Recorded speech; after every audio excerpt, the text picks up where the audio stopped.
What's up, guys? We're going to get to the NXT review in just a second, but I might as well talk about what just broke on social media a couple minutes ago, because it's kind of sad and it kind of sucks, and I don't typically do news on this channel, you guys know that, but listening to the Taz show yesterday, and it was announced very briefly what happened with Jim Ross's wife, and being in the car accident and being in the hospital, being knocked off her Vespa, and not having a helmet, having a brain trauma, etc. You know, all the best wishes were going out to obviously to Jim Ross from all the fans and whatnot.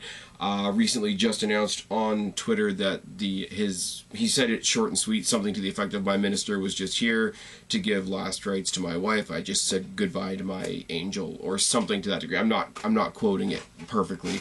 I'm not here to give a big long spiel and to do an RIP for somebody that I don't know, because that wouldn't be right.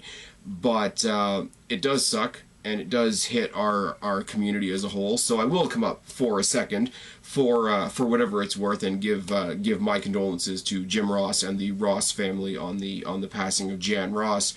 I do want to say, if there's any silver lining to this, and there really isn't, because you lose somebody like that and there really isn't a silver lining, but the instant outpouring of support and condolence and sympathy and all that you see on Facebook, Twitter, etc. First of all, it warms your heart, because it kind of makes you think that there are still decent people out there in the world. But second of all, it is truly a testament to the respect that Jim Ross and his family has earned in our community. Outpouring from all the dirt sheets, all the different companies, TNA, ROH, obviously WWE, obviously those of us here in the YWC. I know I talked to a lot of fellow fans of the Taz show, also fellow fans of CB Over the Ropes, people that I've been lucky enough to meet through there, and instantaneously the outpouring of unconditional sympathy and support is really, it's really quite an amazing thing to see on a day that for Jim Ross is obviously, you know, terrible, horrible, unthinkable, you know, what none of us want to think about. So put that silver lining on it. It's a terribly, terribly sad day, to say the least. And like I say, for me, for this channel, my condolences obviously go out to Jim Ross and his family, and it's rough. I don't know what else to say other than that. There's nothing that I can add to that. So as I'm sure Jim Ross would do in this situation, I'm gonna take a second, gonna throw my intro up here, and we're gonna talk about some wrestling. So let's talk about NXT.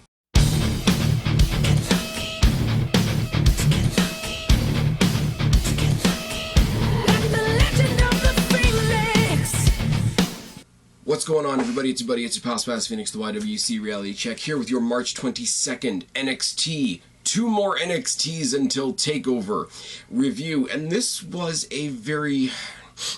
It seems like every week when I talk about SmackDown, when I talk about NXT, I always come up with something like, this was a very interesting one, this was a very odd one, this was a very unexpected one, it had a lot of twists in it and all that sort of thing. I always make it sound like there's something that I can't really explain, but this one was really unexpected, underwhelming in some ways. I don't really know, because I like the show, and I like where we're going for Takeover, mostly. Unfortunately, I spoke briefly a couple weeks ago about the triad of bullshit. That's Andrade, Cien, that is No Way Jose, and that is the drifter Elias Simpson, who we all wish would drift away. We might get our wish, but we'll get to that later on. All 3 of them are on this show tonight. It's not a very hopeful start to the show, but here we go. Oney Lorcan versus Andrade Cien Almas, because Cien Almas was picking on Ho Ho Loon in the locker room like 3 weeks ago, and Oney Lorcan stuck up for him and all that sort of thing. I shit on Oney Lorcan a lot when he first came to NXT. I will say he's growing on me. He's got that simplicity to him. I compare him to a Cesaro or a Daniel Bryan in the whole, like, there's not much flash. I mean, Cesaro before he started doing the James Bond Monday Night Raw bullshit. There's a simple, I'm just going to go in there and do my work aspect to Oney Lorcan, and I'm really starting to like him in the ring, really starting to like him as a character, the little character that he has, and I'm really starting to like him because he's facing absolute fuckwads like Cien Almas. But let's get into it. Almas stalls a lot. Bails out of the ring a lot. But eventually we get some chops by Lorcan, chops to the back and an uppercut. Almas bails again and stalls a lot again. Comes back in for a clothesline and a slap. Lorcan, that's a new word for your dictionary. Don't ask me what the fuck it means because it's not a real word. Dumps Almas to the outside. Slam by Almas and a high knee. Snake eyes by Almas. Choke on the ropes and a stomp. Almas rides a headlock. Body blows by Lorcan. Lorcan, I say, he's not so polished in the ring. And this is what I kind of like about him. He's got that, like I say, that Cesaro brawler feel. What he's doing looks botchy and sloppy in the way, not that he's doing a bad job, but it looks botchy and sloppy and unpolished enough to look a little more real. The only example I can think of off the top of my head of something like that is somebody like a Cesaro, somebody like a Sheamus when he's in the right set of circumstances, and it's really, really good. Almas rides a headlock, body blows by Lorcan, rolling tackles by Lorcan, a running blockbuster. The running blockbuster by Lorcan is really, really nice too.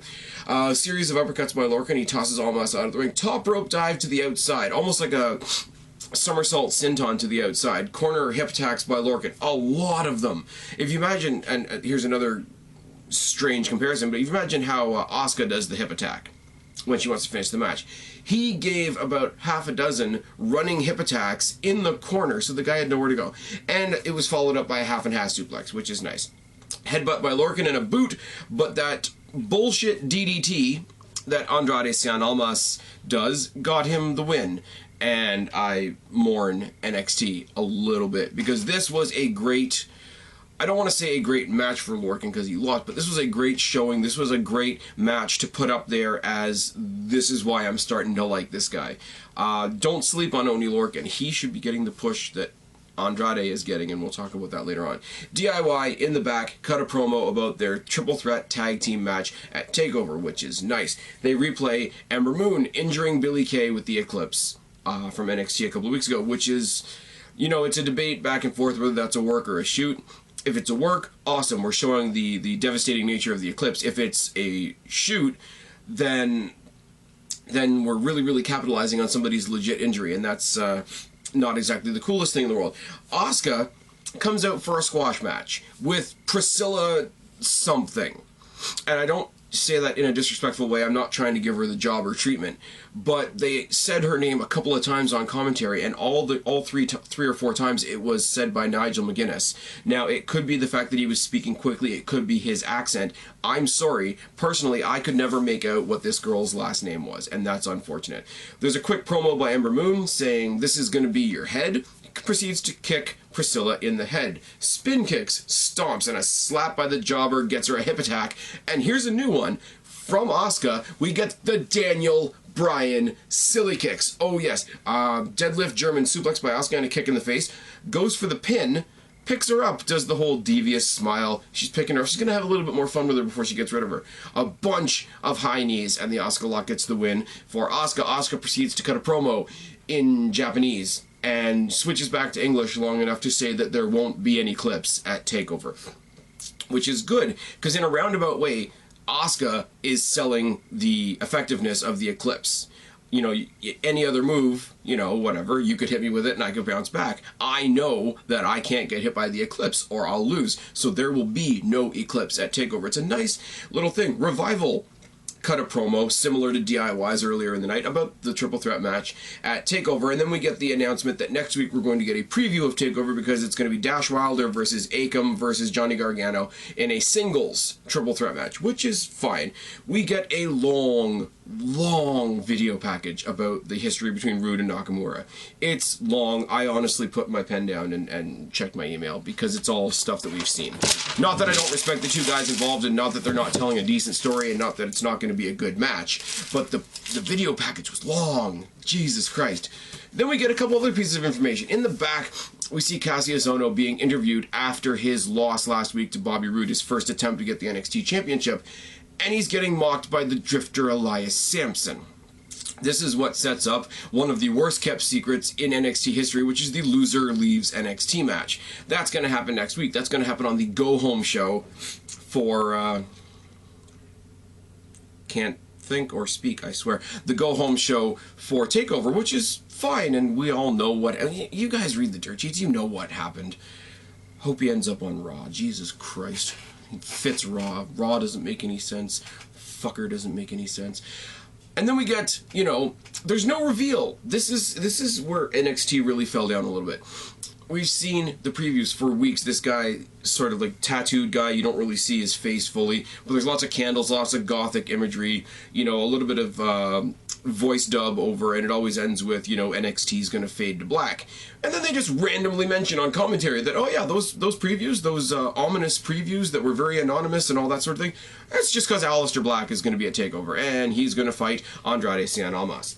Now, Andrade Cien Almas, I get it. He's sort of playing the Dolph Ziggler role. Anytime you want somebody to look good, especially a newcomer, you put him in with Andrade, he sits there, he gets his ass kicked, it's all good. But it means he's guaranteed a pay-per-view slot every time NXT has a pay-per-view. And if you consider that NXT only has 4 to 6 pay-per-views a year, that's prime real estate that you could be giving to anybody that's not Andrade Cien fucking Almas. Oh yes. SAnitY versus Dillinger, Strong, and Jose.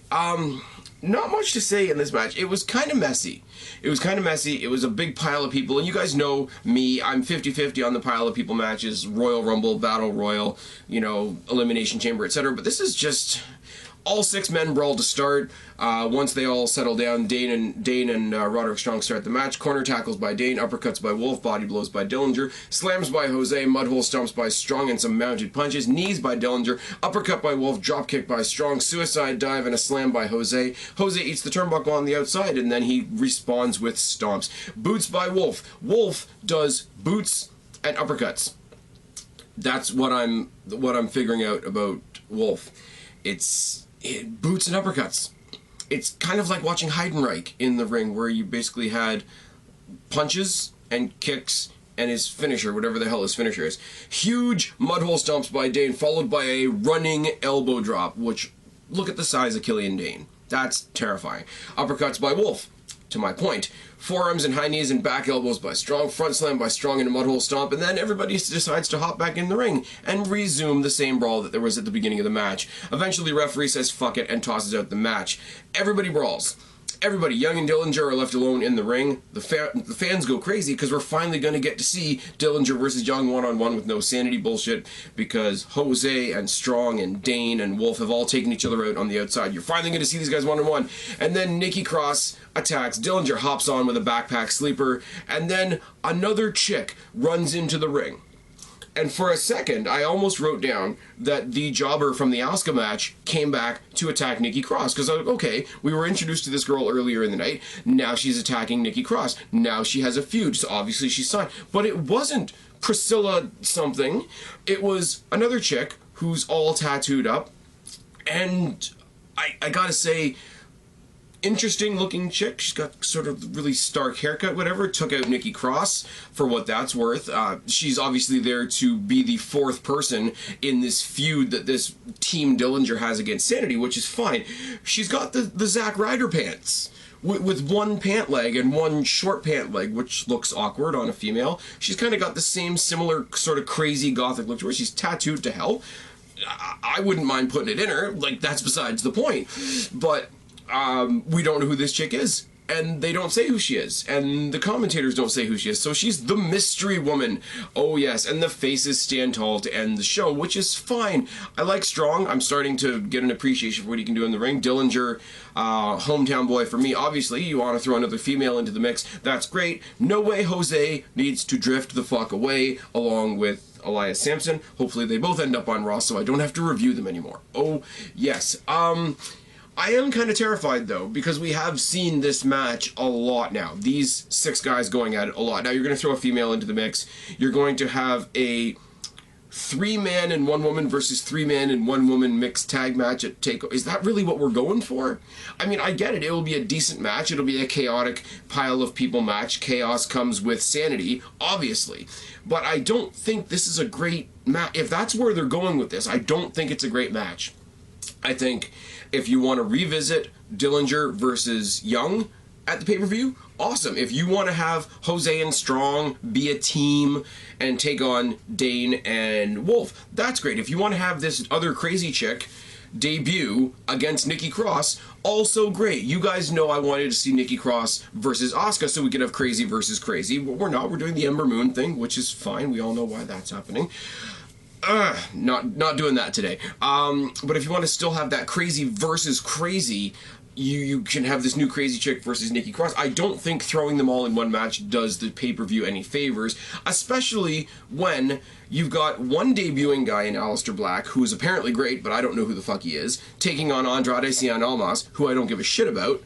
And other than that, you've got your 3 title matches. There's not a whole bunch on this card yet. I know, I've been up here religiously talking about how SmackDown books their pay-per-views like NXT, and NXT keeps their pay-per-views simple, and I like that. 3 matches is not a card, though. So you could take this 4-on-4 now feud that is, you know, Dillinger and Young and Jose, if we have to, and this mystery chick versus the 4 members of SAnitY. You could break that up into a couple of matches and fill out your card quite nicely. All 8 of them in the ring together is going to be a clusterfuck, and the excitement for it is going to be lost, I think. It's not enough to make me not look forward to Takeover. It's not enough to not make me excited that we're getting possibly 2 debuts at the Takeover. I hope they're not going the super simple route, because that's something that Raw would do. Does that make sense? Does that make sense? Do you agree? Do you disagree? Would you want to see this 4-on-4 match at Takeover? If so, tell me down in the box below, because I'd really be interested in what other people might see the positives of this, because I am open to other people's points of view. Believe it or not. Don't believe everything you've heard about me. Like I say, very strange episode of NXT. Doesn't mean it wasn't good, though. As I said at the beginning, infinite thoughts and prayers go out to Jim Ross and his family and what they're going through right now. There's not much else I can say about that. What I can say is, I've been Spaz, your YWC reality check. Subscribe up there, talk down there, start a conversation, keep all these conversations going. Don't be a stranger. I'll talk to each and every last one of you later, but for right now, I am tagging out. Bye, guys.